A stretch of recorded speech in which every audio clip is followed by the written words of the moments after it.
Fala galera, bom dia, tudo bem? Vamos entrando aí.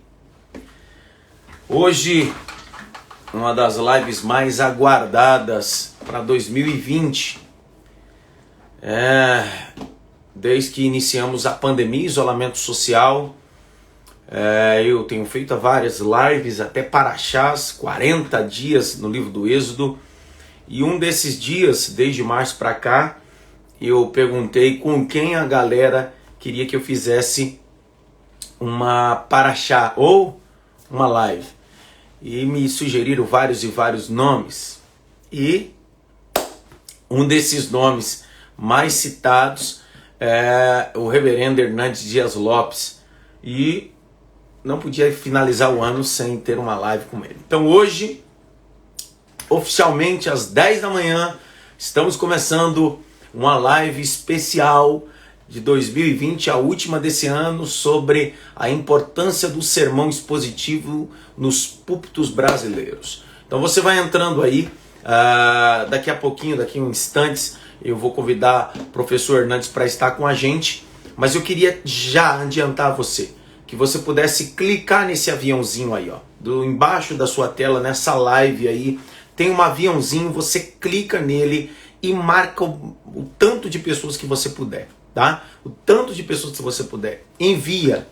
Vamos juntos. Daqui a pouco nós vamos entrar sobre o assunto, a importância do sermão expositivo nos púlpitos brasileiros. Vai ser topzera, maravilhoso. Quero mandar um abraço para o pessoal, os nossos alunos do Itepa Bible College. Aqui os nossos alunos do Itepa, tanto presencial como em AD. Estou vendo aqui muitos alunos entrando aí, presencial e AD. Também, Elias, vou estar na GAAD. Depois dessa live, eu já saio direto para a GAAD. Será um dia de autógrafo lá, dia de tirar fotos. Então vou estar lá daqui a pouquinho também na GAAD. Mandar um abraço para todos os nossos alunos em AD e presencial que estavam ansiosos. Alan, aí do Rio das Ostras. Pastor Denis, Deus abençoe. Sueli, Deus abençoe. Cleison, que é aluno nosso. Felipe, Deus te abençoe. Pastor Marlon Salles, Deus te abençoe, que é aluno nosso também. Eduardo, Deus te abençoe. Quem mais? Adailson, Deus te abençoe. Adailson é lá do sul do país, um intercessor. Renato, nosso aluno do Itepa. Pastor Samuel Batista aí da Devec Santo André, Deus abençoe, que foi aluno do Itepa. Pastor Neilson de Curitiba, muita gente conectada. Neguti, Deus te abençoe. Deus abençoe vocês. Vai entrando aí, daqui a pouquinho, instantes. Ó, vai clicando aí no aviãozinho que eu vou pegar uma água. Vou pegar a água e ó, vou mostrar minha biblioteca para vocês aí, ó. Dá uma olhadinha.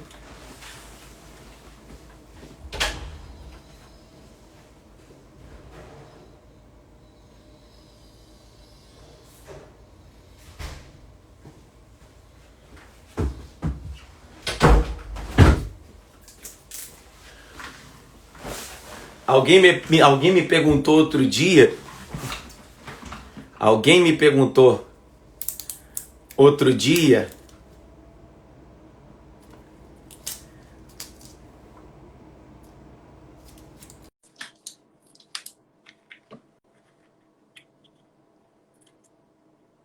qual a importância da biblioteca. Professor Hernandes Dias Lopes, como é que o senhor está? Bom te ver, viu, camarada? Bom ver o senhor. Mantina está aí no fundo, um abraço para ela também. A Santa está aqui, ó. Tudo bem com a senhora? Boa live. Tudo bem com a senhora? Benção pura. E aí, professor Hernandes, primeiro, de antemão, eu queria agradecer ao senhor por esse carinho e também por repartir o conhecimento do senhor para tantas pessoas. Eu estava dizendo na live que desde março para cá eu tenho feito várias e várias lives com várias autoridades, mestres e mentores da teologia e pregadores.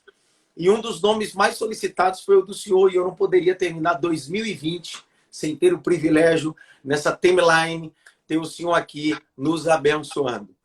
É um prazer, meu querido. Uma honra para mim estar do seu lado. Você é uma bênção na minha vida.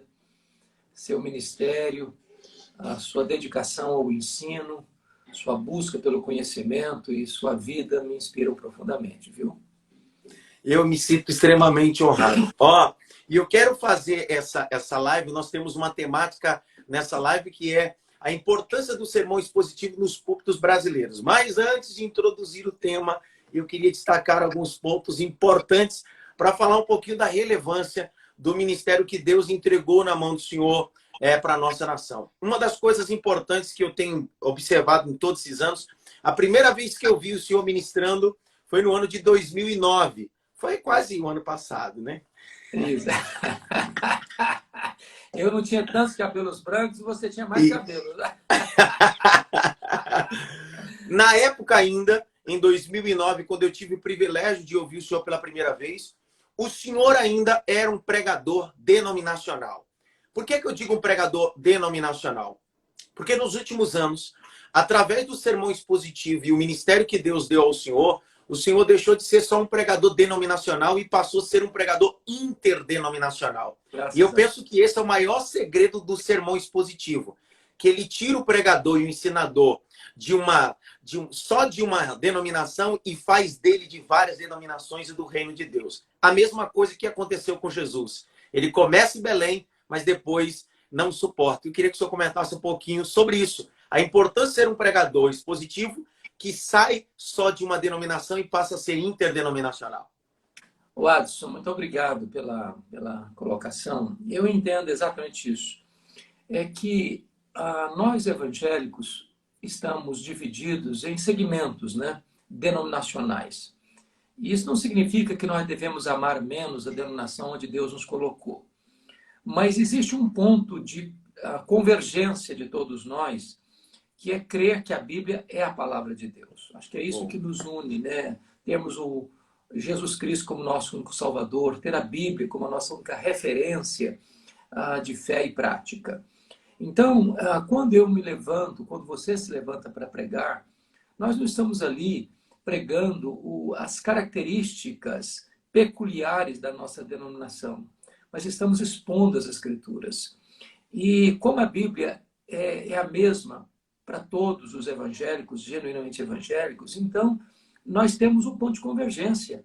Nós não somos chamados ali para expor aqueles pontos assim bem específicos da nossa denominação, mas expor as Escrituras.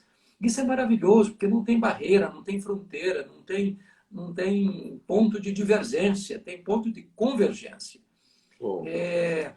E às vezes você e eu comentamos muito sobre isso, que às vezes as nomenclaturas elas podem nos levantar muros entre nós. Mas quando nós abrimos a Escritura e expomos a Escritura, não tem muro, não tem barreira. Né? Nós concordamos que a Bíblia é a palavra de Deus e a voz de Deus para o nosso coração. Isso é fantástico, isso é maravilhoso. Isso abre portas em vez de fechar portas.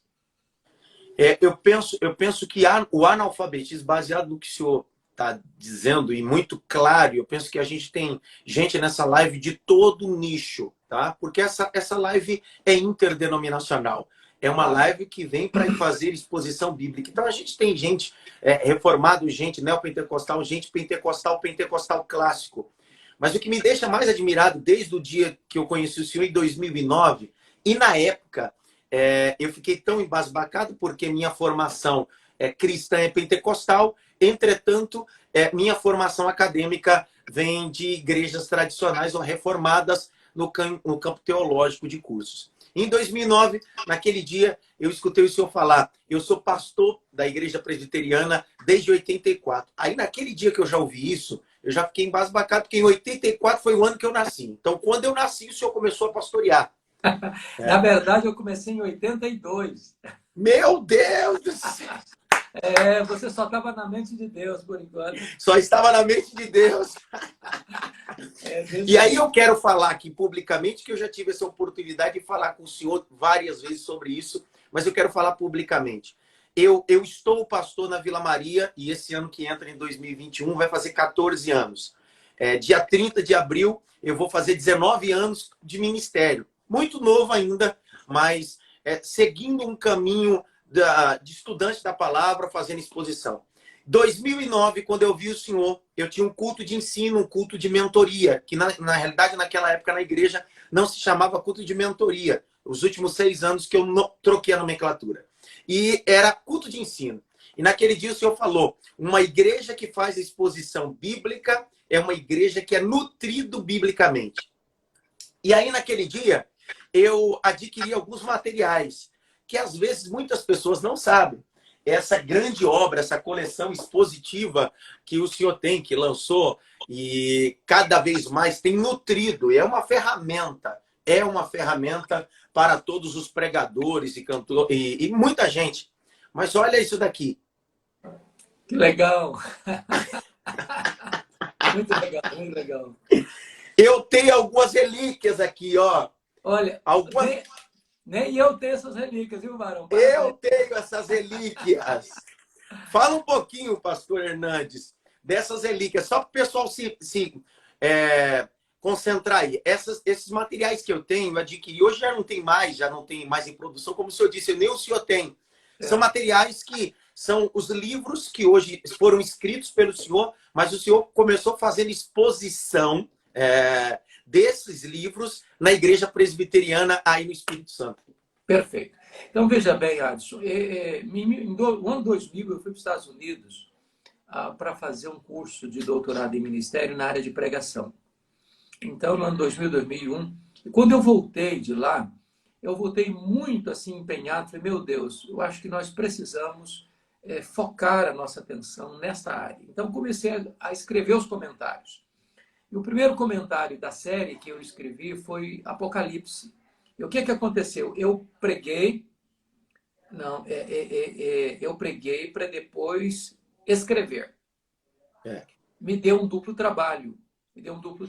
Porque quando você vai fazer um esboço normal de sermão, você não tem a preocupação de colher todos os dados, de fazer todas as referências bibliográficas, não é verdade? Você não tem essa preocupação. Você faz uma nota aqui e tal. Aí eu percebi que eu tive que pesquisar para preparar o sermão e depois eu tive que fazer outro tipo de pesquisa para escrever o livro. A partir daí, eu mudei a tática. Eu escrevo, depois eu prego. Ou seja, quando eu vou preparar o sermão, eu estou preparando, na verdade, o capítulo do livro. Quando eu terminar de expor o livro, terminou, o livro está pronto, é só mandar para a editora. Então, isso me entusiasmou demais. Por quê? Porque percebi que essa ferramenta ela está sendo usada por milhares de outros colegas, pastores, tem sido útil para outros pastores, e isso me alegrou profundamente. Então, hoje, com a graça de Deus, já concluí o Novo Testamento, já concluí os profetas menores, e estou agora, está no prelo Gênesis, aliás, fruto da quarentena.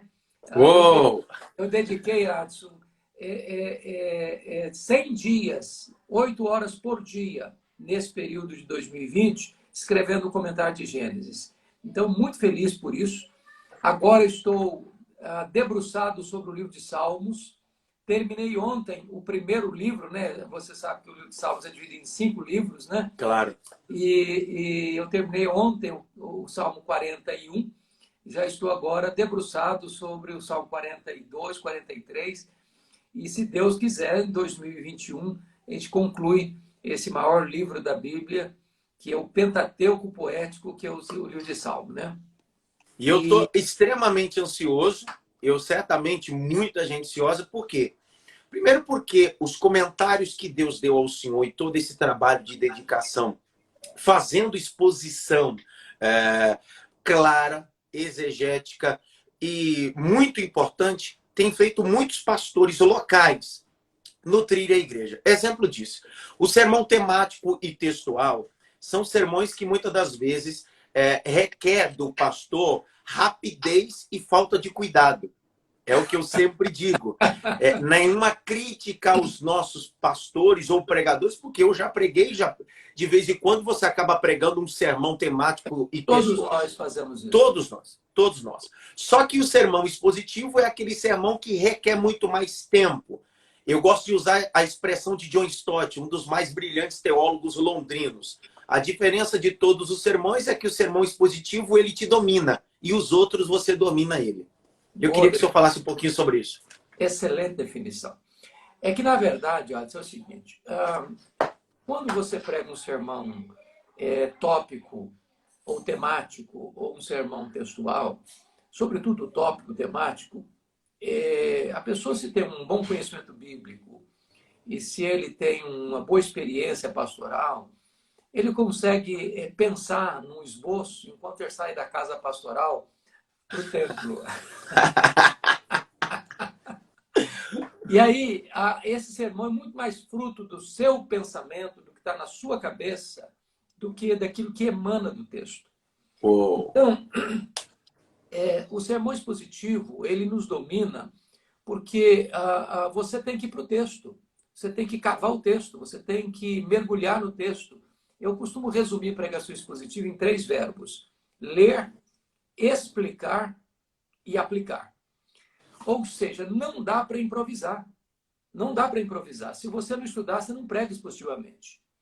Porque eu costumo, e você também já tem dito isso, Deus não tem compromisso com a palavra do pregador, Deus tem compromisso com a sua palavra. Né?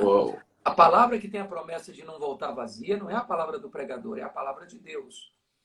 Então, eu não vou para o texto para impor o texto às minhas ideias, eu vou para o texto para extrair do texto o que o texto está dizendo. Porque é isso que alimenta o povo, é isso que fortalece a igreja, é a palavra de Deus. E isso é maravilhoso, porque no sermão expositivo, o que se destaca não é o pregador. O pregador não é importante. O que é importante é a pregação. O pregador é apenas um instrumento, é apenas um vaso de barro. O que é importante é o que está dentro do vaso. Né?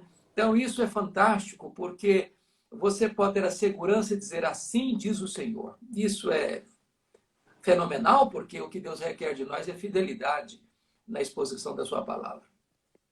O senhor estava dizendo sobre os 3 pilares importantes do sermão expositivo, que é ler, explicar e aplicar. E aí a gente entende por que a igreja atual brasileira, e é o tema da nossa live, perdeu-se o desejo de ouvir o sermão e a palavra. Se tornamos muitas das vezes púlpitos pirotécnicos. Nos tornamos casa de show ao invés de casa de oração. Porque muitas das vezes nos falta exposição bíblica, ou muitas das vezes o povo amar a Bíblia.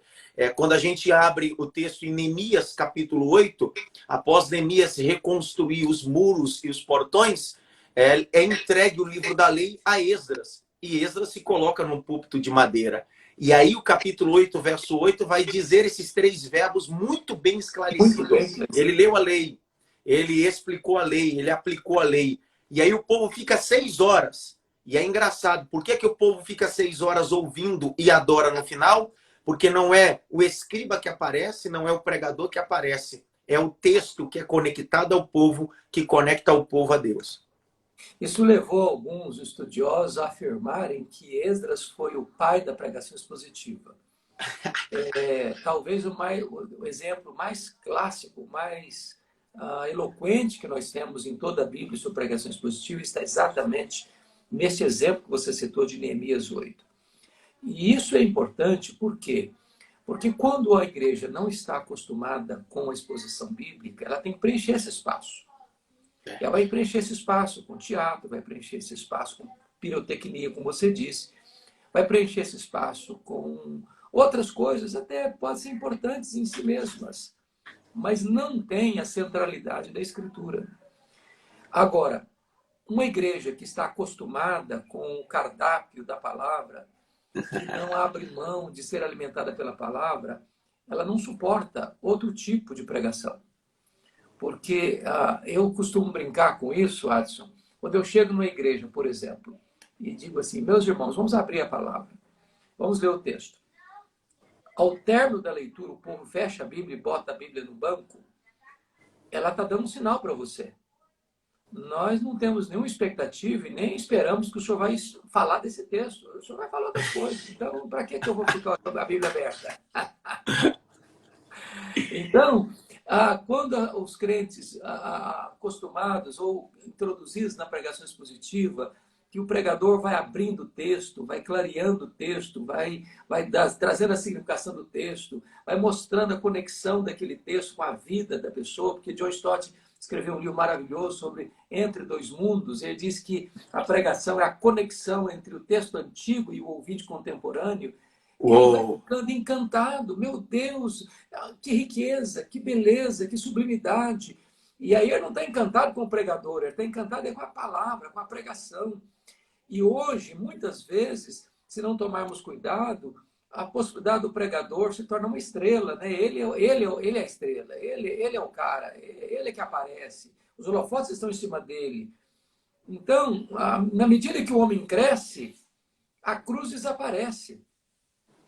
Não, então quem tem que aparecer não é o pregador, é o Senhor Jesus. E o Senhor Jesus nos é apresentado pela Escritura. Isso é sublime, isso é maravilhoso. Quem redescobre isso, não vou dizer descobrir, porque é redescobrir. Nós não temos que fazer nada inédito, nós temos que voltar às origens, porque as origens retratam a pregação expositiva desde os profetas, João Batista, Jesus Cristo, os apóstolos, né? Alguns pais da igreja, como João Crisóstomo, os reformadores todos. Então, que Deus nos ajude a voltar às origens e voltar com a centralidade das Escrituras e a primazia da pregação dos púlpitos brasileiros. Professor Hernandes, existe uma crítica ferrenha aos pregadores expositivos, principalmente ao nicho que diz: os pregadores expositivos são pregadores muitas das vezes dogmáticos, pragmáticos e não espirituais. E aí eu queria reformular essa frase, essa crítica, porque, na verdade, um pregador expositivo não é dogmático, nem pragmático, nem tem falta de espiritualidade. É que ele não tem excesso de sermão almático. Porque muitas pessoas têm um sermão almático e não racional, não é?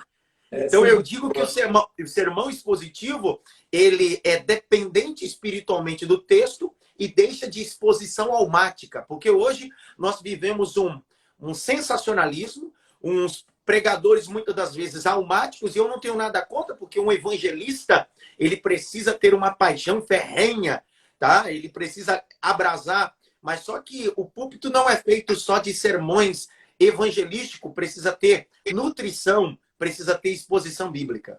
Com certeza. E tem outro aspecto, Adson, que é importante ressaltar. Essa tensão que alguns tentam criar entre conhecimento e espiritualidade é uma tensão falsa.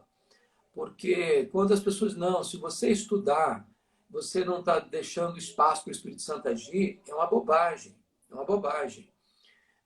O Espírito Santo não premia preguiça. Uou! Eu queria que o senhor repetisse. Eu queria que o senhor repetisse essa frase. O Espírito Santo não premia preguiça. Uou. Quando o apóstolo Paulo está escrevendo a Timóteo, ele diz que são dignos de redobrados honorários aqueles que se afadigam na palavra. E a ideia aí de uma luta, de um trabalho, um esforço que sua camisa.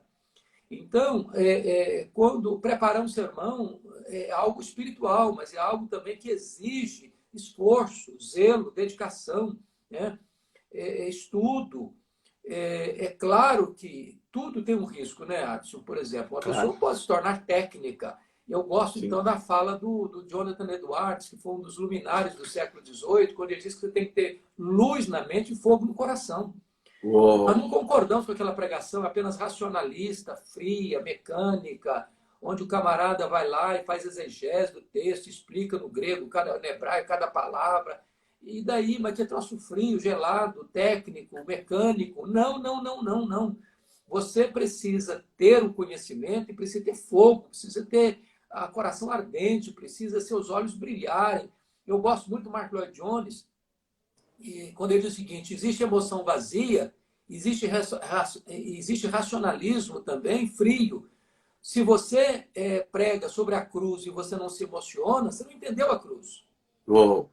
Né? Então, as duas coisas não são excludentes, elas caminham juntas. É o conhecimento e a paixão. É luz na cabeça e fogo no coração. As duas coisas precisam caminhar juntas. Né? Eu gosto muito do Moody, quando ele diz que o pregador tem que ser um graveto seco a pegar fogo. Né? Se o pregador não pegar fogo, o auditório vai ficar dormindo. Vai ficar dormindo. Então, isso é maravilhoso.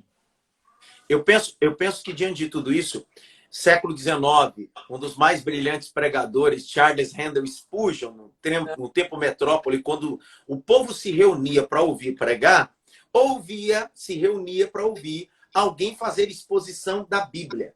E é engraçado que ele não só fazia uma exposição técnica, ele fazia uma exposição com fogo na alma, literalmente. Então, não, eu tenho certeza hoje que o que a gente precisa ter é um pouco de equilíbrio. Nós precisamos estudar, precisamos mergulhar, fazer uma boa exegese, uma boa hermenêutica, mas não pode faltar oração. O Senhor tem um sermão que eu muito gosto sobre Elias, que são os anões da oração. Então não adianta eu ser um gigante na minha biblioteca, mas ser um medíocre na minha oração. Porque no púlpito, muitas das vezes, somos verdadeiros gigantes na exegese, como o senhor disse, fazendo aplicações estrondosas, mas infelizmente só deixamos as pessoas embasbacadas e o sermão que sai de nós não tem o poder de mudar. Eu queria que o senhor falasse um pouquinho disso, porque diante da nossa nação, que todo mundo agora quer ser pregador, todo mundo quer pregar, mas a pregação não começa no púlpito, ela termina no púlpito. Boa colocação, excelente colocação. Deixa eu trazer à tona aqui uma obra que só tem um capítulo dessa obra traduzido em português, que é de um metodista piedoso, E.M. Bounds. E.M. Bounds escreveu um livro sobre oração, e tem um capítulo do seu livro que está traduzido, O Poder através da Oração, e esse piedoso metodista do século XIX disse que nós estamos à procura de melhores métodos e Deus está à procura de melhores homens. Deus não unge métodos, Deus unge homens. E ele coloca a necessidade do pregador não só conhecer, estudar ao ponto da exaustão, mas depender de Deus numa vida de oração. Porque ele coloca isso, que sem oração, nós vamos construir um projeto de um arranha-céu e vamos construir um galinheiro. O Lutero dizia que sermão sem oração endurece o coração. Uou. E é curioso isso, Adson, porque você vê hoje pessoas que têm doutorado, pós-doutorado, que você se sente um verdadeiro pigmeu diante da presença gigantesca dessas pessoas na área do saber. Mas, de repente, o ministério é pequeno. A pregação não produz fruto. Por quê? Porque as duas coisas não podem ser separadas, né? Não podem. A dependência de Deus é absoluta. Como você disse, a pregação não é o começo, é o fim. A parte mais importante do sermão é a pessoa que está atrás do púlpito. Você leva algumas horas para preparar um sermão, mas leva-se décadas para formar uma vida. Uou. O senhor acha que muitas das vezes, diante de todas as informações, de livros sobre como elaborar sermões, como falar ao público, a homilética, a hermenêutica, etc., será que em algum momento nós estamos perdendo o time, confundindo palestrantes, coaches com pregadores? O senhor tem essa sensação ou não? Tenho sim. Porque, às vezes, acho que nós precisamos de técnica, precisamos. Precisamos conhecer retórica, oratória, precisamos. Precisamos mergulhar em métodos e técnicas de comunicação, claro. Precisamos entender as técnicas de comunicação de massa, claro. Tudo isso são ferramentas, mas não são substitutos, não são a essência. Um pregador que não tem conhecimento de nada disso, se ele estiver cheio do Espírito Santo, com limitado saber, ele vai produzir resultados muito maiores. Agora, isso não significa que eu vou dispensar o conhecimento, né? Não significa que uma pessoa que não teve acesso ao conhecimento não pode ser usado por Deus. Pode e é usado. Eu sempre penso, Adson, que os grandes heróis de Deus são os anônimos. Uou. Pessoa que nunca foi conhecida, nunca ninguém falou deles, nunca apareceu em público, nunca pregou num púlpito de uma grande igreja. Esses são os grandes heróis de Deus, são os anônimos de Deus. São os 7.000 que não dobraram os joelhos, né? Que talvez o Elias nunca vai saber deles, mas eles existem. E essas pessoas que fazem as coisas acontecer. Agora, Quando Deus dá o privilégio, como deu a você, a mim, de pregar em público, de ensinar numa sala de aula, de ajudar outros a pregarem, nós temos o dever, muito dever, de nos esperarmos no conhecimento. Porque se Deus nos deu o dom de ensino, quem ensina esmere-se no fazê-lo. Uou. Seria um pecado, seria uma negligência Deus nos chamar para um ministério e nós sermos relaxados em fazer essa obra, né? Agora, o que tenho certeza que você tem investido a sua vida em muita gente, em centenas de obreiros, de pastores, é desejar que Deus levante essa geração, comprometida com a palavra, comprometida com a fidelidade às Escrituras, comprometida com a pregação expositiva, porque nós vamos passar. Nós vamos passar. E eu gosto muito quando o apóstolo Pedro, lá na sua segunda carta, capítulo 1, versos 14 e 15, está dando a sua palavra de despedida para os seus irmãos. E ele diz o seguinte: olha, eu vou morrer, a minha partida está chegando, a minha morte está se avizinhando, eu vou deixar esse tabernáculo. Mas o que eu ensinei para vocês vai ficar. Eu vou passar, mas a mensagem não. Isso aqui é maravilhoso. Nós estamos plantando uma nova geração. O que nós não podemos, Adson, é perder a conexão da nova geração. É por isso que hoje, por exemplo, você vê na Europa, nos Estados Unidos, denominações históricas, perdendo essa conexão. Verdade. E caindo na apostasia, caindo no liberalismo teológico, e aí introduzindo novidades na igreja. Ou seja, o nosso papel, você é muito mais jovem, como você disse, quando eu comecei o meu ministério, você não tinha nascido ainda, mas você tem bem mais tempo, a graça de Deus para ensinar. Mas nunca perca essa visão de plantar no coração dessa nova geração esta paixão, este compromisso, porque se a nova geração não tiver esse compromisso, a gente pode perder ali na frente. Então, nós estamos numa maratona, numa corrida de revezamento. Nós não podemos perder o timing de passar o bastão para a nova geração. E tomara que Deus me dê a graça de pegar o bastão que vem da mão do Senhor para dar continuidade. Oh, Jesus! O senhor estava falando sobre técnica e tem muitos alunos nossos aqui do Itepa Bible College que amam o senhor. Isso todos os anos está na nossa conferência, eu venho nos dar sempre uma aula e eu sempre digo a eles, eu penso que as ferramentas que são utilizadas dentro ou em cima de uma plataforma para ministrar as pessoas que estão embaixo devem ser usadas. John Maxwell tem um livro extraordinário, eu queria recomendar também aos nossos alunos que estão aí. Muitos se comunicam, mas poucos se conectam. E ele vai falar sobre a arte. Você precisa se comunicar, mas precisa se conectar. Por isso que Jesus falava de forma parabólica.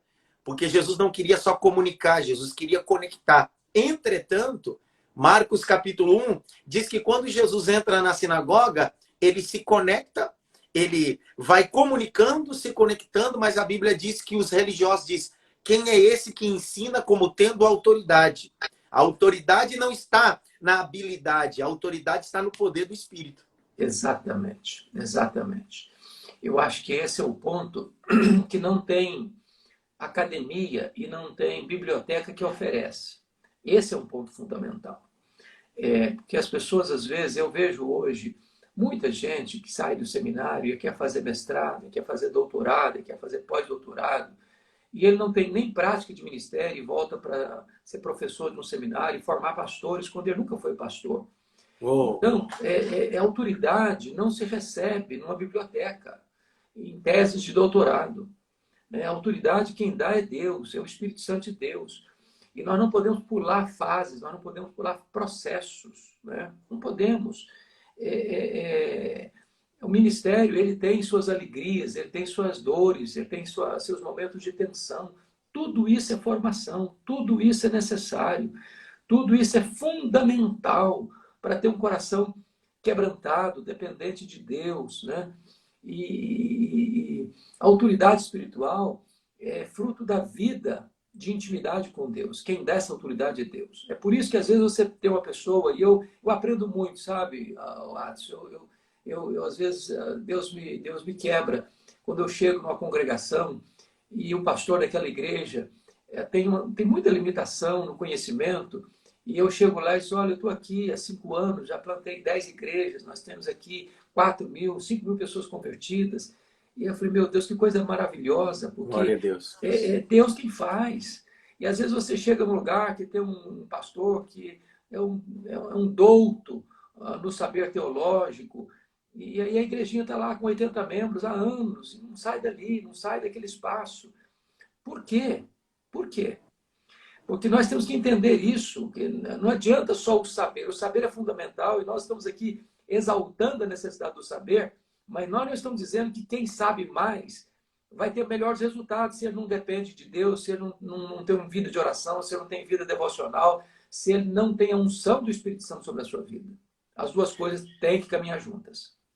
E é o segredo de Atos capítulo 2, quando o Senhor diz aí sobre igrejas que às vezes está no mesmo número ali, é para que todos os nossos telespectadores entendam que a gente não é adepto à numerolatria, não é a quantidade, mas só que o processo de servir ao reino há um crescimento baseado pelo reino, não inchaço.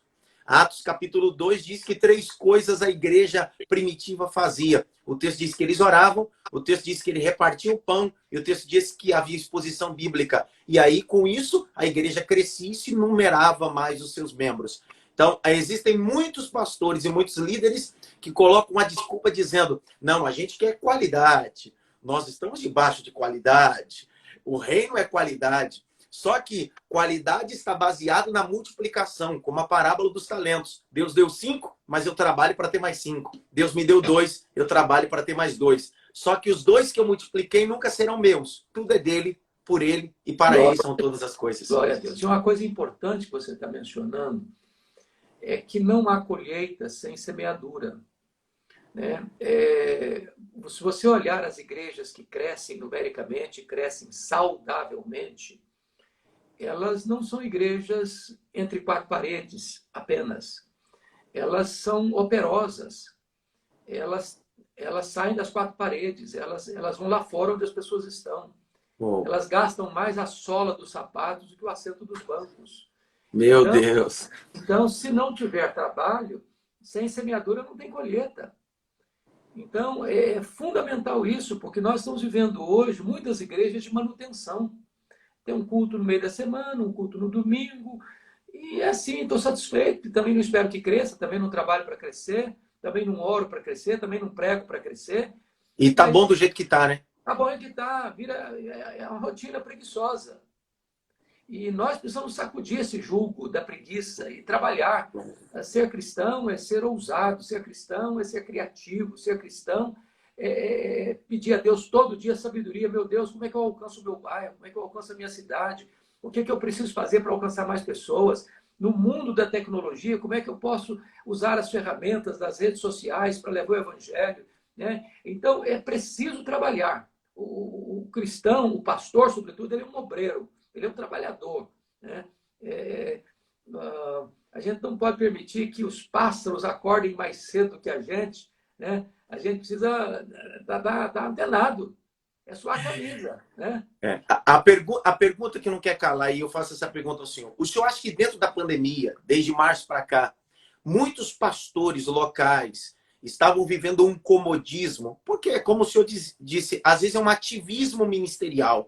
Eu me troco, vou à igreja, prego os mesmos sermões, ou eu dou para departamentos da igreja, estou acostumado a nutrir a igreja com 15, 20 minutos de um sermão que muitas das vezes nem estudar estudo mais, quanto menos orar. O senhor acha que com a pandemia Deus balançou alguns púlpitos brasileiros para alguns pastores locais voltarem ao texto e à oração? O senhor acha isso? É o que eu tenho sentido. Sim, eu acho que Deus balançou sim e mais, Deus acordou. Porque muitas igrejas, até de porte médio, não estavam preparadas para viver esse tempo da comunicação virtual, do uso das mídias. E como a igreja estava fechada por um período, muitos não tinham como comunicar com a sua membresia. Então, muitas igrejas correram para pensar em se preparar, em se equipar, em montar uma estrutura para começar a comunicar-se. Então, isso foi fantástico, porque eu penso, Ades, que é um crime hoje uma igreja viver entre 4 paredes. Se nós temos janelas abertas para o mundo, se nós podemos usar essas janelas, meu Deus, não podemos prescindir dessas ferramentas. Então, as igrejas precisam pensar. E outra coisa importante, você sabe disso, as nossas ovelhas, elas não escutam apenas a gente hoje. Verdade. Então, as ovelhas, se passam fome, elas ficam quietas, desassossegadas. A ovelha que não tem pasto verde, ela vai procurar pasto onde tem. Então, até por uma questão de manutenção da igreja, porque se o pastor não é zeloso no estudo, não prepara, o sermão é ralo, a sopa é rala, e as ovelhas estão passando fome, elas estão aí olhando aqui, olhando ali, olhando acolá. Até para você perceber fidelização das ovelhas, é preciso estudar. O grande problema hoje, eu vou dar um exemplo. Desde 2016 aqui na nossa igreja, eu faço transmissão ao vivo do culto de ensino. Exposições, por exemplo, eu já fiz exposição de Lucas, os 24 capítulos, todos os capítulos, 12 discípulos, etc. Dentro da pandemia, eu estava numa série. E eu só maximizei a transmissão. Eu sempre digo que eu utilizo Malaquias, Abacuque, capítulo 2. Escreve em forma legível para aqueles que passem apressadamente possam ver. Então não adianta eu ter um sermão se eu não for legível e não for estratégico. O sermão precisa atrair as pessoas para o reino de Deus. Perfeito. E aí, o que aconteceu foi muitos pastores que estavam atrasados em muitas igrejas, que estavam atrasados dentro do seu tempo, muitos dos seus membros começaram a ser nutridos, mentoreados, ensinados biblicamente pela nossa transmissão. Outros afastados. E aí, depois de 7 meses, eu fiz 2 cafés com pastores e eu apresentei diretamente 340 novos membros aqui na nossa igreja. Aleluia. Louvado. E aí, o pior de tudo é como o senhor acabou de falar, unânime. Muitos desses membros dentro de uma igreja há 10, 15, e dizendo, pastor, eu estava desviado já dentro dela. Eu só ia no domingo cantar e tocar, mas eu já tinha uma vida já promíscua, uma vida mundana. Então eu já era muito mais um religioso. E outro detalhe, pastor, eu já não levava a Bíblia porque a minha igreja não tinha importância bíblica ou relevância bíblica. Então, isso é importante dizer, né, professor? Aleluia. Louvado seja Deus. Onde tem pasto verde, as ovelhas se aquietam, se sossegam, estão bem, seguras, protegidas.